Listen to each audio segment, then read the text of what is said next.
Hello friends, income tax के cases की series में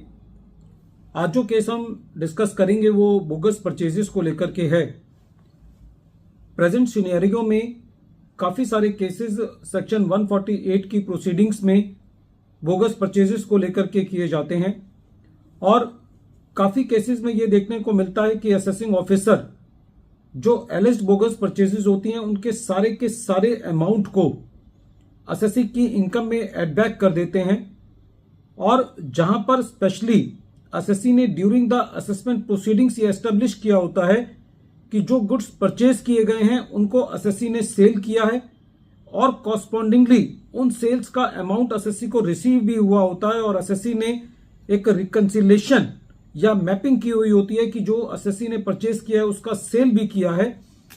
तब भी असेसिंग ऑफिसर जो एलिज्ड परचेजेस होती हैं उनके सारे अमाउंट को असेसी की इनकम में एड बैक कर देते हैं। जहां पर असेसी ने प्रॉपरली अपने स्टॉक की मैपिंग की है, सेल और परचेज को कोरिलेट करके दिखाया है, वहां पे बिना असेसी की सेल को रिजेक्ट किए बिना क्या बोगस परचेजेस के सारे अमाउंट को एड बैक करना जस्टिफाइड है। यही इशू अहमदाबाद ITAT की ए बेंच ने अपने एक case assistant commissioner of income tax versus Krishna अवतार जे काबरा HUF के केस में डिसाइड की। Present case 122 ITR tribunal page number 337 पर रिपोर्ट हुआ और इस केस का जजमेंट 19 नवंबर 2024 को आया। प्रेजेंट केस असेसमेंट ईयर 12-13 से रिलेटेड है। प्रेजेंट केस के फैक्ट्स इस तरीके से हैं। प्रेजेंट केस में जो असेसी है वो एक सराफी और मेटल की ट्रेडिंग करता है। ड्यूरिंग द ईयर असेसी की असेसमेंट की गई और असेसी ने ड्यूरिंग द ईयर एक पार्टी डी से 3.51 करोड़ की परचेजेस की थी और जो परचेज की गई थी उस परचेज की पेमेंट बैंकिंग चैनल के थ्रू की गई थी। लेकिन जिस कंपनी से परचेज किया था उस कंपनी के डायरेक्टर ने यह स्टेटमेंट दिया था सेक्शन 131 में कि जो डी कंपनी है उस कंपनी की जो सेल है वो बोगस है और वो मैनिपुलेटिव ट्रांजैक्शंस हैं जिसके आधार पर असेसी को नोटिस भेज करके असेसी को एलर्ज किया गया कि उसकी सारी की सारी परचेजेस जो हैं वो खाली एक एक्सपेंस को बुक करने के लिए की गई हैं, प्रॉफिट को कम दिखाने के लिए की गई हैं। असेसी का ये कहना था कि असेसी ने जो ये 3.51 करोड़ की एलिज्ड परचेजेस की हैं इनके कॉरस्पॉन्डिंगली सेल की है दो पार्टीज को और उन पार्टी से बकायदा असेसी को पैसा रिसीव हुआ है जो कि बैंक में आया है और असेसी ने वो सारी की सारी सेल जो है वो अपनी इनकम में दिखाई है। लेकिन असेसिंग ऑफिसर ने बिना कोई इंडिपेंडेंट इंक्वायरी किए, बिना ये साबित किए कि असेसी के पास से कोई कैश की मूवमेंट हुई है या असेसी कोई as a cash conduit assessee का इस्तेमाल किया गया है, बिना इस चीज को एस्टेब्लिश किए हुए और बिना सेल को रिजेक्ट किए हुए जो बोगस परचेजेस थी, एलिज्ड बोगस परचेजेस थी 3.51 करोड़ की, उसको सारा का सारा इनकम में एड बैक कर दिया।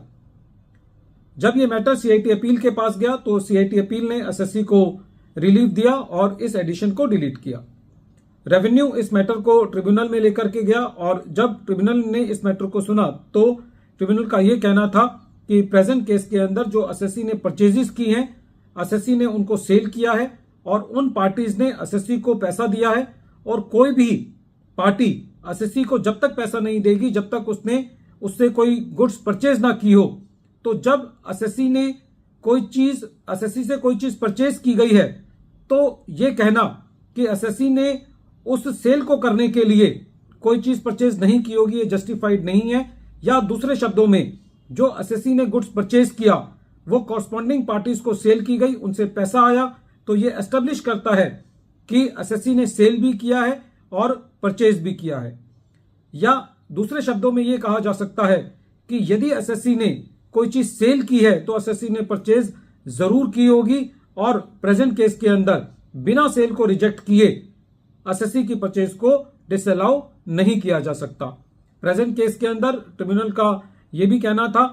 कि जो असेसी की सेल है वो कॉरस्पॉन्डिंग पार्टीज को वो 3.56 करोड़ की है तो ये एलेज करना कि 3.56 करोड़ की सेल को करने के लिए एसएससी ने 3.51 करोड़ की बोगस परचेज की होगी या इन्फ्लेटेड परचेज की होगी, ये भी प्रैक्टिकल नहीं है। और ट्रिब्यूनल ने जो एडिशन किया गया था प्रेजेंट केस में डी कंपनी के डायरेक्टर की स्टेटमेंट के बेसिस पर, जो कि इवन बाद में रिट्रैक्ट कर ली गई थी, उस पूरी एडिशन को डिलीट किया।